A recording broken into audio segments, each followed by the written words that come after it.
Welcome back. Anantapuram MP JC Diwakar Reddy Gannavaram విమానాశ్రయ అధికారులపై చిందులేశారు. Phone చేసి చెప్పిన బోర్డింగ్ ఎంట్రీ క్లోజ్ చేశారంటూ ఆగ్రహం వ్యక్తం చేశారు. అమరావతి పరిపాలనా భవనాల శంకుస్థాపనకు హాజరైన జేసీ తిరిగి ఢిల్లీ వెళ్లేందుకు గన్నవరం ఎయిర్పోర్టుకు వచ్చారు. ఢిల్లీ వెళ్లే విమానం 5 గంటల 45 నిమిషాలకు బయలుదేరుతుంది. నిబంధనల ప్రకారం అరగంట ముందే బోర్డింగ్ క్లోజ్ చేస్తారు. 5 గంటల 30 నిమిషాలకు ఎయిర్పోర్ట్ వచ్చిన జేసీ తాను అదే ఫ్లైట్ కు ఢిల్లీ వెళ్లాల్సిందేనని పట్టుబట్టారు. అధికారుల్ని అడిగినా ఫలితం లేకపోయింది. ఆగ్రహంతో ఊగిపోయిన జేసీ టికెట్ కౌంటర్లోని ఫర్నిచర్, కంప్యూటర్లు తోసివేశారు. వేరే ఫ్లైట్ లో పంపిస్తామన్నా వినకుండా కోపంతో ఊగిపోయారు జేసీ.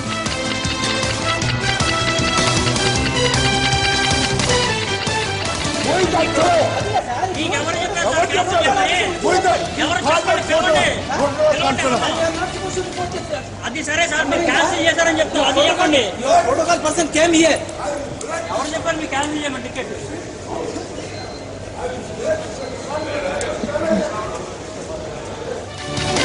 ఖమ్మం జిల్లాలో విష జ్వరాలు విజృంభిస్తున్నాయి. డెంగ్యూ, మలేరియా జ్వరాలతో పల్లెలోని ప్రజలు మృత్యువాత పడుతున్నారు. బోనకల్ మండలంలోని పలు గ్రామాల్లో 20 మందికి పైగా మృతి చెందిన అధికారులు నిర్లక్ష్యంగా వ్యవహరిస్తున్నారంటూ స్థానికులు ఆగ్రహం వ్యక్తం చేస్తున్నారు. విషయాన్ని తెలుసుకున్న స్థానిక ఎమ్మెల్యే మల్లు భట్టి విక్రమార్క పలు గ్రామాల్లో పర్యటించారు. కేసీఆర్ ఫామ్ హౌస్ వదిలి సెక్రటేరియట్ లో కూర్చుంటే రాష్ట్రంలో పరిస్థితి ఎలా తెలుస్తుందని ప్రశ్నించారు. గిరిజన గ్రామాల్లో తక్షణమే హెల్త్ క్యాంపులను ఏర్పాటు చేయాలని ప్రభుత్వాన్ని డిమాండ్ చేశారు మల్లు భట్టి విక్రమార్క.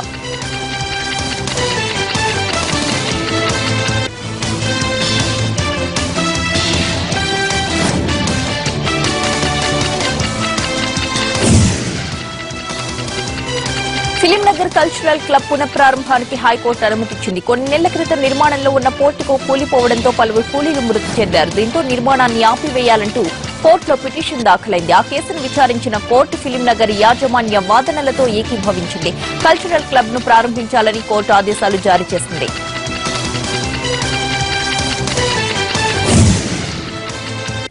అభివృద్ది, సాంస్కృతిక కార్యక్రమాల్లో పరస్పరం సహకరించుకునేందుకు చైనాతో ఒప్పందం చేసుకుంది జీహెచ్ఎంసీ.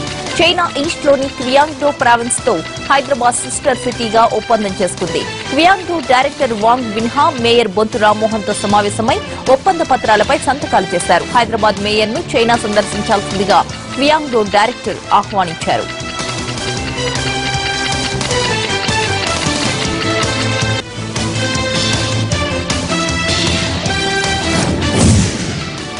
నెల్లూరు మున్సిపల్ కార్పొరేషన్ సమావేశం రసాభాసగా మారింది. పంట కాలువల ఆక్రమణల తొలగింపు చర్చలో వైసీపీ, టీడీపీ కార్పొరేటర్ల మధ్య వాగ్వాదం చోటు చేసుకుంది. చివరికి అది పరస్పర దాడుల వరకు వెళ్లింది. కొంతమంది కార్పొరేటర్లు మైక్ ను విరగ్గొట్టి మరీ దాడి చేసే ప్రయత్నం చేశారు. టీడీపీ కార్పొరేటర్ ప్రశాంత్ కిరణ్ పై దాడి చేసిన వైసీపీ కార్పొరేటర్ అశోక్ ను మేయర్ సస్పెండ్ చేశారు.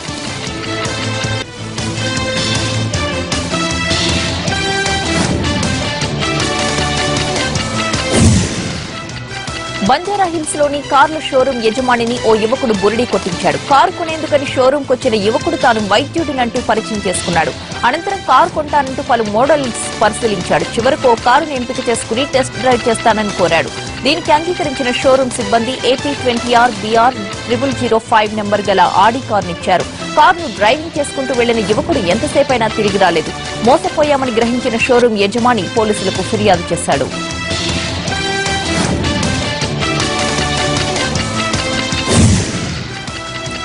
మేడ్చల్ జిల్లా కుషాయిగూడలోని ఇండస్ట్రియల్ ఏరియాలో పలు కంపెనీలపై టాస్క్ ఫోర్స్ పోలీసులు ఆకస్మిక దాడులు నిర్వహించారు. అనుమతి లేకుండానే కెమికల్స్ తయారు చేస్తున్నట్లు పోలీసులకు సమాచారం అందింది. దీంతో 2 బృందాలుగా విడిపోయిన అధికారులు కెమికల్ ఫ్యాక్టరీలో తనిఖీలు చేశారు. ఆల్ఫెండిజోల్ కెమికల్ ఫ్యాక్టరీ సీజ్ చేశారు. 11,50,00,000 విలువైన కెమికల్ ను స్వాధీనపరుచుకున్నట్లుగా పోలీసులు తెలిపారు. డాక్టర్ సంధ్యారాణి ఆత్మకు శాంతి చేకూరాలని కోరుతూ గుంటూరు ప్రభుత్వ వైద్యశాలలో మెడికోలు కొవ్వొత్తుల ర్యాలీ నిర్వహించారు. వేధింపులకు గురిచేసి సంధ్య ఆత్మహత్యకు కారణమైన ప్రొఫెసర్ లక్ష్మిని వెంటనే అరెస్ట్ చేయాలని ప్రభుత్వాన్ని డిమాండ్ చేశారు. రాజకీయ నాయకుల అండతోనే నిందితురాలిపై ఇప్పటి వరకు చర్యలు తీసుకోలేదని విద్యార్థులు ఆరోపించారు. విజయవాడ దుర్గగుడి ఫ్లైఓవర్ ను మార్చి కల్లా ప్రజలకు అందుబాటులోకి తీసుకొస్తామన్నారు మంత్రి సిద్ధా రాఘవరావు. విశాఖ, భీమిలి మధ్య టూరిజం డెవలప్మెంట్ కోసం నిర్మిస్తున్న రోడ్డును త్వరితగతిన పూర్తి చేయనున్నట్లు మంత్రి తెలిపారు. APRMS మిషన్ ద్వారా గ్రామ స్థాయి నుంచి రోడ్లను అభివృద్ది చేయడానికి కృషి చేస్తున్నామన్నారు సిద్ధా రాఘవరావు. త్వరలోని రోడ్ల స్థితిగతులపై ఫిర్యాదు చేసేందుకు యాప్ ను రూపొందిస్తున్నట్లుగా వెల్లడించారు. కొత్తగా ఏర్పాటైన 31 జిల్లాల్లో పర్యటించి క్షేత్రస్థాయిలో అధికారుల పనితీరును పరిశీలిస్తామన్నారు టీఎన్జీఓ అధ్యక్షులు మహబూబ్ నగర్ ఎమ్మెల్యే శ్రీనివాస్ గౌడ్. ఆ తర్వాత ప్రభుత్వానికి నివేదిక కూడా సమర్పిస్తామన్నారు. హనుమకొండలో జరిగిన గెజిటెడ్ అధికారుల సమావేశానికి ఆయన హాజరయ్యారు. కొత్తగా ఏర్పాటైన జిల్లాల్లో ప్రజలకు చేరువగా పనిచేస్తూ అభివృద్ధి ఫలాలు అందరికీ అందేలా ఉద్యోగులు చూడాలని సూచించారు.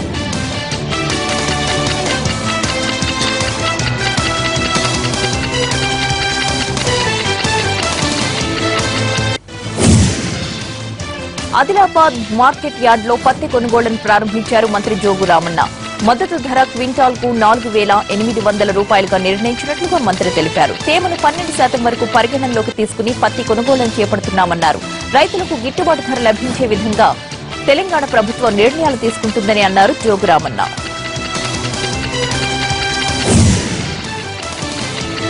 బ్రేక్ తీసుకుందాం. Stay tune.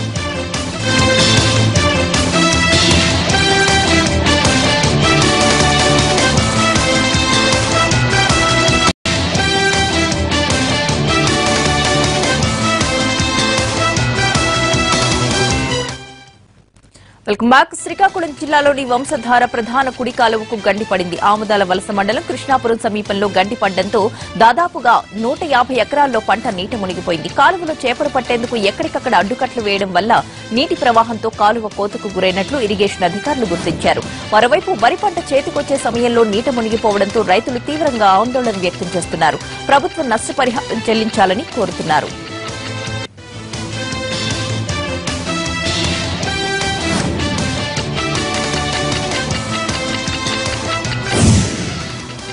ప్రధాని నరేంద్ర మోడీ మరో విదేశీ పర్యటనకు వెళ్లనున్నారు. నవంబర్ 11, 12 తేదీల్లో ఆయన జపాన్లో పర్యటించనున్నారు. టూర్లో భాగంగా ఆ దేశ ప్రధానితో పాటు పలువురు ప్రముఖులతో మోడీ భేటీ కానున్నారు. ఇరు దేశాల మధ్య ద్వైపాక్షిక సంబంధాలను బలోపేతం చేయడమే లక్ష్యంగా మోడీ టూర్ కొనసాగనుంది. జపాన్తో పలు కీలక ఒప్పందాలు కూడా కుదుర్చుకునే అవకాశం ఉంది. కశ్మీర్లో అశాంతికి కారణమవుతున్న పాకిస్తాన్ ఇదే ధోరణిని కొనసాగిస్తే ప్రపంచ పటం నుంచి కనుమరుగయ్యే అవకాశం ఉందని జమ్మూ కశ్మీర్ ఉప ముఖ్యమంత్రి నిర్మల్ సింగ్ అన్నారు. సాంబా జిల్లాలోని రాజేందర్పురా గ్రామంలో జరిగిన కార్యక్రమంలో పాల్గొన్న ఆయన సర్జికల్ దాడుల తర్వాత బుద్ధి తెచ్చుకోకుండా భారత ఆర్మీ అవుట్పోస్టులపై దాడి చేస్తోందని మండిపడ్డారు. మిలిటెంట్ల చొరబాట్లకు సహకరిస్తూ కాల్పుల విరమణ ఉల్లంఘనకు పాల్పడుతోందని ఆగ్రహం వ్యక్తం చేశారు. ఇలాగే కొనసాగితే పాకిస్తాన్ నుంచి బంగ్లాదేశ్ విడిపోయిన నాటి పరిస్థితులు పునరావృతమవుతాయని విమర్శించారు నిర్మల్ సింగ్. జమ్మూ కశ్మీర్ మాజీ ముఖ్యమంత్రి ఫరూక్ అబ్దుల్లా ప్రధాని నరేంద్ర మోడీని కలిశారు. 100 రోజులుగా కశ్మీర్ లోయలో నెలకొన్న పరిస్థితులను వివరించారు. సంక్షోభానికి తెరదించడానికి అన్ని వర్గాల వారితోనూ చర్చలు జరపాలని ఆయన ప్రధానిని కోరారు. ప్రధాని తన సూచనలను విన్నారని తగిన చర్యలు తీసుకుంటామని హామీ ఇచ్చినట్లుగా అబ్దుల్లా తెలిపారు. ప్రతిపక్ష పార్టీలో ఉన్నప్పటికీ ప్రజల కోసం తాము ఏం చేయడానికైనా సిద్ధంగా ఉన్నామని అన్నారు. సమాజ్వాదీ పార్టీలో ముసలం ద్వారా ఉత్తరప్రదేశ్ ముఖ్యమంత్రి అఖిలేష్ యాదవ్ కు మేలు జరిగిందా అంటే అవుననే సమాధానం వస్తోంది. సమాజ్వాదీలో వివాదం తర్వాత అఖిలేష్ కు ఆదరణ మరింతగా పెరిగిందని సి ఓటర్ సర్వేలో వెల్లడైంది. గత నెల రోజుల కాలంలో అఖిలేష్ కు ప్రజాదరణ బాగా పెరిగిందని సర్వే తెలిపింది. సెప్టెంబర్, అక్టోబర్లో 2 సార్లు సి ఓటర్ సర్వే నిర్వహించింది. రెండో సర్వేలో శివపాల్ ములాయం కంటే అఖిలేష్ పై చేయి సాధించినట్లుగా గణాంకాలు బట్టి వెల్లడైంది. రాజ్ ఇమేజ్ ను మార్చేందుకు అఖిలేష్ ప్రయత్నిస్తున్నారని సర్వేలో 68% మంది అభిప్రాయపడ్డారు. దీపావళి సందర్భంగా భారత్లోని ముఖ్య నగరాల్లో బాణసంచా అమ్మకాల్లో గత కొన్ని సంవత్సరాలుగా క్షీణత కనిపిస్తున్నట్లు అసోచామ్ సర్వే తెలిపింది. పర్యావరణ కాలుష్యంపై పెరిగిన అవగాహన, పెరిగిన ధరలు, కష్టపడి సంపాదించిన డబ్బును ఆదా చేసుకునే ధోరణి పెరగడం తదితర అంశాలు టపాసుల అమ్మకాల్లో క్షీణతకు కారణమని సర్వే పేర్కొంది. పలు పాఠశాలలు, స్వచ్ఛంద సంస్థలు బాణసంచా కాల్చడంపై వ్యతిరేక ప్రచారం నిర్వహిస్తూ ప్రజల్లో అవగాహన పెంపొందిస్తున్నాయని తెలిపింది. గత 5 ఏళ్ల నుంచి ఏటా దాదాపు 20% తక్కువ అమ్మకాలు నమోదవుతున్నాయని వ్యాపారులు తెలిపారు. దేశంలోని 10 ప్రముఖ నగరాల్లో ఈ సర్వే నిర్వహించినట్లుగా అసోచామ్ తెలిపింది. సైరస్ మిస్త్రీ అనూహ్య తొలగింపు తరువాత ఆయన వారసుల ఎంపికలో టాటా గ్రూప్ బిజీగా ఉంది. టాటా అండ్ సన్స్ నూతన చైర్మన్ ఎంపికకు కసరత్తు ముమ్మరం చేశారు. కొత్త చైర్మన్ ఎంపికపై అభ్యర్థుల పేర్లను షార్ట్ లిస్ట్ చేస్తున్నట్లుగా సమాచారం. ముఖ్యంగా TCS CEO Chandrasekaran, jaguar land rover అధినేత రాల్ఫ్ స్పెత్లను పరిశీలిస్తున్నట్లుగా తెలుస్తోంది. మరోవైపు ట్రెంట్ లిమిటెడ్ చైర్మన్ మిస్త్రీ బాబా నోయల్ టాటా పేరు కూడా పరిశీలనలో ఉన్నట్లు తెలుస్తోంది. అయితే ప్రాథమిక జాబితా మారే అవకాశం ఉందని అంటున్నారు. సెర్చ్ కమిటీకి 4 నెలల సమయం ఉన్నందున ఆచితూచి వ్యవహరించనుంది. జమ్మూ కశ్మీర్లోని సోపియాన్ జిల్లాలో ఓ చిరుతపులి కలకలం సృష్టించింది. సమీప అడవుల్లోంచి గ్రామంలోకి ప్రవేశించిన చిరుతను చూసి స్థానికులు భయభ్రాంతులకు గురయ్యారు. అటవీ శాఖ అధికారులకు సమాచారం అందించడంతో వెంటనే అక్కడికి చేరుకుని చెట్టుపై నక్కి ఉన్న చిరుతను చాకచక్యంగా కిందకు దించి బోనులో బంధించారు. ధన్తేరస్ రోజున నగల వ్యాపారులు వినియోగదారుల నుంచి బంగారు కొనుగోళ్లు పెరిగినప్పటికీ ధర మాత్రం పడిపోయింది. ముఖ్యంగా అంతర్జాతీయ మార్కెట్లో డిమాండ్ తగ్గడంతో రేటు తగ్గిందని బులియన్ వర్గాలు వెల్లడించాయి. 10 గ్రాముల పసిడి ధర ₹110 తగ్గి ₹30,590 చేరింది. వెండి ధరలో ఎలాంటి మార్పు లేదు. కేజీ వెండి ధర 42,700గా ఉంది. అయితే బంగారం, వెండి కొనుగోళ్లు సాధారణంగా కంటే 20 నుంచి 25% పెరిగాయి. ధర కూడా తగ్గడంతో ప్రజలు కొనుగోళ్లకు ఆసక్తి చూపించారు.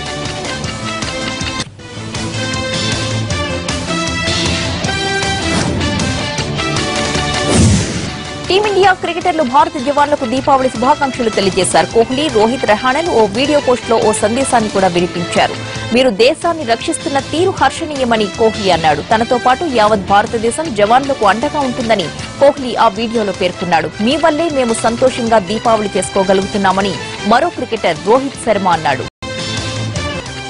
గోవాలో జరిగే 47వ అంతర్జాతీయ భారత చలనచిత్రోత్సవంలో ప్రదర్శనకు తెలుగు నుంచి బాహుబలి ఎంపికైంది. వివిధ భాషల్లో మొత్తం 230 నామినేషన్స్ రాగా 22 సినిమాలు ఎంపికయ్యాయి. 13 మంది సభ్యుల జ్యూరీ నెల రోజుల పాటు ఎంపిక ప్రక్రియలో పాల్గొందని కేంద్ర సమాచార శాఖ వెల్లడించింది. ఈ జ్యూరీలో తెలుగు చిత్ర నిర్మాత, దర్శకుడు సివి రెడ్డి కూడా ఉన్నారు.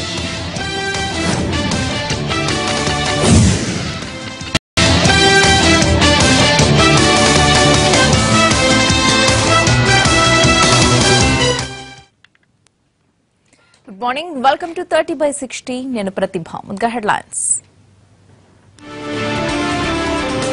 బ్రిజేష్ ట్రిబ్యునల్ తీర్పుపై సుప్రీంకు వెళ్లే యోచనలో తెలంగాణ. ఇవాళ సర్కారుకు నివేదిక ఇవ్వనున్న కేబినెట్ సబ్ కమిటీ. సంధ్యారాణి కోసం గుంటూరు మెడికోల పోరాటం. ఆసుపత్రిలో ఎమర్జెన్సీ విధుల బహిష్కరణ. సంతకం చేయలేని స్థితిలో జయలలిత. బైపోల్ అభ్యర్థుల బీ ఫార్మ్స్ పై అమ్మ వేలిముద్రలు. రతన్ టాటాపై సిట్ తో దర్యాప్తు చేయించండి. ప్రధానమంత్రికి సుబ్రహ్మణ్య స్వామి లేఖ. వన్డే సిరీస్ విజేతను డిసైడ్ చేయనున్న విశాఖ మ్యాచ్. నేడు సాగర తీరంలో ఇండియా కివీస్ కీలక పోరు. కృష్ణా జలాలపై బ్రిజేష్ కుమార్ ట్రిబ్యునల్ తీర్పుకు సంబంధించి అనుసరించాల్సిన వ్యూహంపై చర్చించడానికి మంత్రి హరీష్ రావు నేతృత్వంలోని కేబినెట్ సబ్ కమిటీ ఇవాళ సచివాలయంలో భేటీ కానుంది. ట్రిబ్యునల్ తీర్పుతో రాష్ట్రంపై పడే ప్రభావం, భవిష్యత్ కార్యాచరణపై భేటీలో చర్చించి తుది నిర్ణయం తీసుకోబోతున్నారు. తెలంగాణ, ఆంధ్రప్రదేశ్లకి ట్రిబ్యునల్ విచారణ పరిమితమైపోతే తెలంగాణకు ఎనలేని నష్టం జరిగే అవకాశాల దృష్ట్యా దీన్ని సవాల్ చేస్తూ సుప్రీంకోర్టుకు వెళ్లడమే ఉత్తమమని ప్రభుత్వానికి సూచనలు కూడా అందుతున్నట్లు తెలుస్తోంది. అటు తీర్పు వెలువడ్డాక సుప్రీంకు వెళ్లి చేసేదేమీ లేదన్న మరో వాదన కూడా వినిపిస్తోంది. దీనిపై ఇవాళ తుది నిర్ణయం తీసుకోనున్న కమిటీ ప్రభుత్వానికి తన నివేదికను ఇవ్వనుంది. ఇవాళ జరిగే భేటీకి సుప్రీంకోర్టు న్యాయవాది వైద్యనాథ్ కూడా హాజరు కానున్న ఆయన సలహా మేరకు సర్కార్ తుది నిర్ణయం తీసుకోనుంది.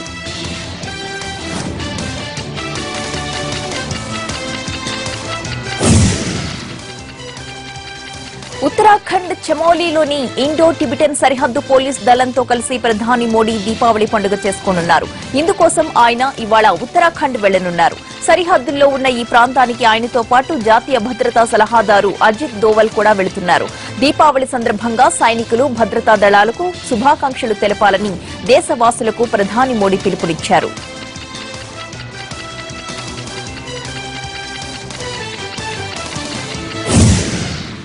అదిరిపోయే మ్యాచ్ కు వేదికవుతోంది సాగర్ తీరం. వన్డే సిరీస్ విజేతను డిసైడ్ చేసే సమరం ఇవాళ విశాఖలో జరగనుంది. బ్యాటింగ్ కు అనుకూలించే పిచ్ పై పరుగుల వరద పారడం ఖాయమంటున్నాడు క్యూరేటర్. రెండు టీంలలోనూ హార్డ్ హిట్టర్స్ ఫామ్ లో ఉన్నారు. దీంతో స్టీల్స్, యార్కర్లతో అందరి దృష్టిని ఆకర్షిస్తున్న యువ పేసర్ జస్ప్రీత్ బుమ్రా విశాఖ వన్డేలో బరిలోకి దిగే అవకాశాలు కనిపిస్తున్నాయి. రాంచీలో జరిగిన 4వ వన్డేలో బుమ్రా బెంచ్ కే పరిమితమవగా అతని స్థానంలో ధవల్ కుల్కర్ని తుది జట్టులోకొచ్చాడు. అయితే బుమ్రాకి విశ్రాంతినిచ్చారా లేక గాయం కారణంగా ఆడలేదా అనే విషయంపై ఇంకా స్పష్టత రాలేదు. అయితే విశాఖలో జరిగిన ప్రాక్టీస్ సెషన్ లో బుమ్రా హుషారుగా బౌలింగ్ చేస్తూ కనిపించాడు. దీంతో అతడు తుది జట్టులో ఆడటం ఖాయంగా కనిపిస్తోంది.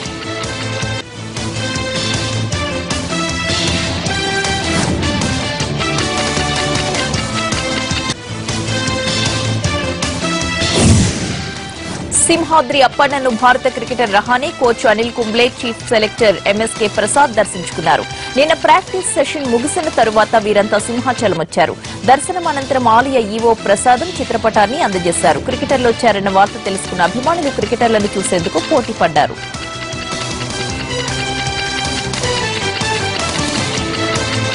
న్యాయమూర్తుల నియామకాల విషయంలో మరోసారి ఘాటుగా స్పందించింది సుప్రీంకోర్టు. న్యాయమూర్తులను నియమించడానికి అత్యధిక ప్రాధాన్యత ఇస్తామన్న ప్రభుత్వం చేతల్లో ఆ పని ఎందుకు చేయడం లేదని ప్రశ్నించింది. జడ్జీల బదిలీలకు సంబంధించిన ఫైల్స్ 9 నెలలుగా కేంద్రం వద్ద పెండింగ్ లో ఉండటంపై ప్రధాన న్యాయమూర్తి జస్టిస్ టీఎస్ ఠాకూర్ తీవ్ర అభ్యంతరాన్ని వ్యక్తం చేశారు. అటార్నీ జనరల్ ముఖల్ రోహత్గీపై ప్రశ్నల వర్షం కురిపించారు. న్యాయ వ్యవస్థను నాశనం చేయడమే మీ ఉద్దేశమా? Justice lockout ప్రకటిస్తారా? న్యాయమూర్తులు లేక కర్ణాటక హైకోర్టులో ఒక ఫ్లోర్ మూతపడిపోయింది. ఇలా ఎంతకాలం కొనసాగిస్తారు అంటూ అటార్నీ జనరల్ ను నిలదీశారు. న్యాయమూర్తుల నియామకంపై ఎలాంటి చర్యలు తీసుకుంటున్నారో నవంబర్ 11 లోపు కోర్టుకు తెలియజేయాలని కేంద్రాన్ని ఆదేశించింది న్యాయస్థానం. తమిళనాడు ముఖ్యమంత్రి జయలలిత కోలుకుంటున్నా ప్రస్తుతం ఆమె సంతకం చేసే స్థితిలో లేరని తెలుస్తోంది. ఉప ఎన్నికల్లో పోటీ చేస్తున్న అభ్యర్థుల నామినేషన్ పత్రాలపై జయ సంతకం బదులు వేలిముద్రలు కనిపిస్తున్నాయి. తమిళనాడులో జరిగే 3 అసెంబ్లీ నియోజకవర్గాల ఉప ఎన్నికలకు అన్నాడీఎంకే అభ్యర్థులను ప్రకటించింది. ఎన్నికల నిబంధనల ప్రకారం పార్టీ అధ్యక్షులు అభ్యర్థుల బి ఫారమ్స్ పై సంతకాలు చేయాలి. అభ్యర్థుల పత్రాలకు జయ ఆమోదముద్ర వేశారు. అయితే సంతకానికి బదులుగా వేలిముద్రతో సరిపెట్టారు. అభ్యర్థుల బి ఫారమ్స్ పై జయలలిత, జనరల్ సెక్రటరీ, అన్నాడీఎంకే అని ఉన్న చోట జయ వేలిముద్ర కనబడింది.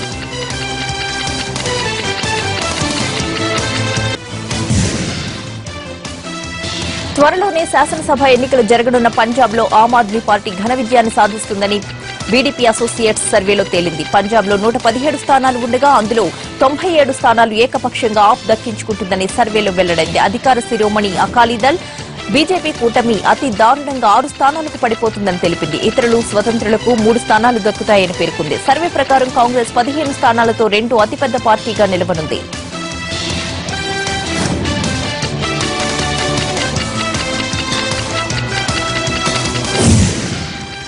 అబుదాబిలో మరణించిన వారి కుటుంబాలకు పూర్తి సహకారం అందేలా చర్యలు తీసుకోవాలని ఎన్ఆర్ఐ శాఖ అధికారులను ఆదేశించారు మంత్రి కేటీఆర్. మృతదేహాలను త్వరగా ఇండియాకు చేర్చేలా చర్యలు తీసుకోవాలన్నారు. ఈ నెల 19న అబుదాబిలోని డ్రీమ్ ఐలాండ్ లో ఉన్న లేబర్ క్యాంపులో అగ్ని ప్రమాదం జరిగింది. ఈ ఘటనలో తెలంగాణకు చెందిన 5 కార్మికులు చనిపోయారు.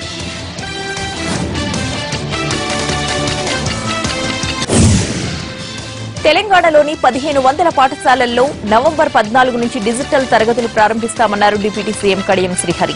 గురుకులాలు, కస్తూర్బా విద్యాలయాలు, ప్రభుత్వ, జడ్పీ పాఠశాలల్లో డిజిటల్ క్లాసులు ఏర్పాటు చేస్తున్నామన్నారు. దీనికి సంబంధించి నవంబర్ 10లోగా ఉపాధ్యాయులకు అవసరమైన శిక్షణ ఇస్తామన్నారు. 6, 9 తరగతుల్లో హిందీ మినహా 5 పాఠ్యాంశాల్లో డిజిటల్ క్లాసులు నిర్వహిస్తామన్నారు. ఎన్సీఈఆర్టీ రూపొందించిన కార్యక్రమం ఆధారంగా డిజిటల్ విద్యా బోధన సాగుతుందని తెలిపారు కడియం శ్రీహరి.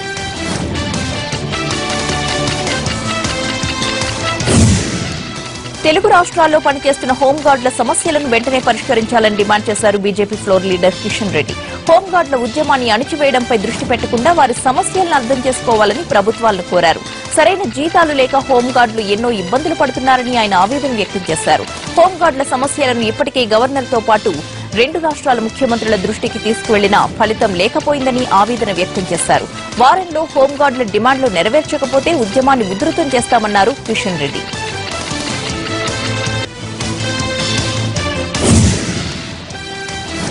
బ్రేక్ తీసుకుందాం. Stay with us.